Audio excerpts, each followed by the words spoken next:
Welcome to my channel. Today I would like to talk about a famous novel, Forrest Gump, by Winston Groom. Get started. Chapter 1. School and Football. I was born an idiot, but I'm cleverer than people think. I can think things okay, but when I have to say them or write them down, sometimes they come out all wrong. When I was born, my mom named me Forrest. My daddy died just after I was born. He worked on the ships. One day a big box of bananas fell down on my daddy and killed him. I don't like bananas much. Only banana cake. I like that alright. At first when I was growing up, I played with everybody. But then some boys hit me, and my mum didn't want me to play with them again. I tried to play with girls, but they all ran away from me. I went to an ordinary school for a year. Then the children started laughing and running away from me. But one girl, Jenny Curran, didn't run away, and sometimes she walked home with me. She was nice. Then they put me into another kind of school, and there were some strange boys there. Some couldn't eat or go to the toilet without help. I stayed in that school for 5 or 6 years. But when I was 13, I grew 6 inches in 6 months.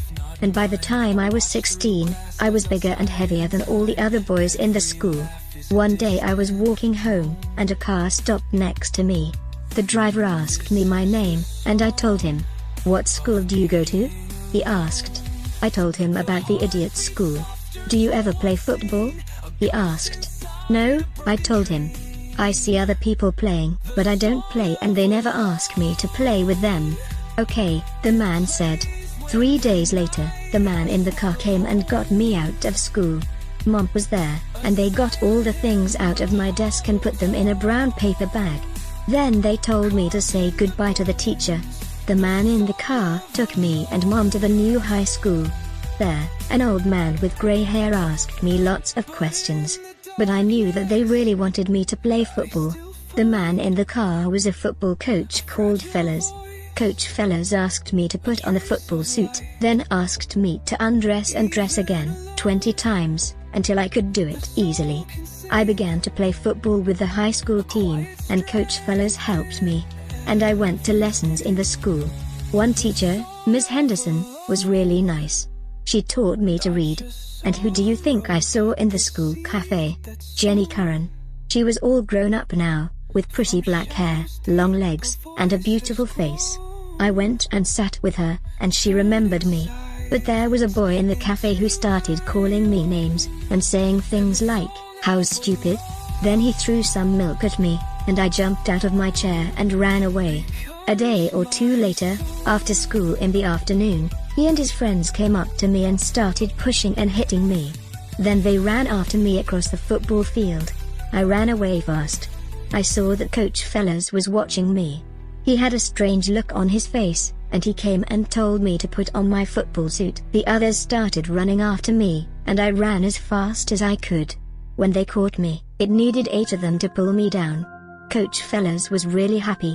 He started jumping up and down and laughing. And after that, everybody liked me. We had our first game, and I was frightened. But they gave me the ball, and I ran over the goal line 2 or 3 times. People were really kind to me after that. Then something happened which was not so good. "I want to take Jenny Curran to the cinema," I told Mom one day. So she phoned Jenny's mum and explained. Next evening, Jenny arrived at our house, wearing a white dress, and with a pink flower in her hair. She was the prettiest thing that I ever saw. The cinema was not far from our house. Jenny got the tickets, and we went inside. The film was about a man and a woman, Bonnie and Clyde, and there was a lot of shooting and killing. Well, I laughed a lot. But when I did this, people looked at me, and Jenny got down lower and lower in her place. Once I thought she was on the floor, and I put my hand on her shoulder to pull her up. But I pulled her dress, and it came open, and she screamed. I tried to put my hands in front of her, because there were people looking at us. Then 2 men came and took me to an office. A few minutes later, 4 policemen arrived, and took me to the police station. Mom came to the police station. She was crying, and I knew that I was in trouble again. And I was in trouble, but I was lucky. Next day, a letter arrived from a university. It was good news. If I played in their football team, there was a place for me in school there. And the police said, "That's okay with us. Just get out of town." So the next morning, Mom put some things into a suitcase for me, and put me on a bus. She was crying again. But they started the bus, and away I went.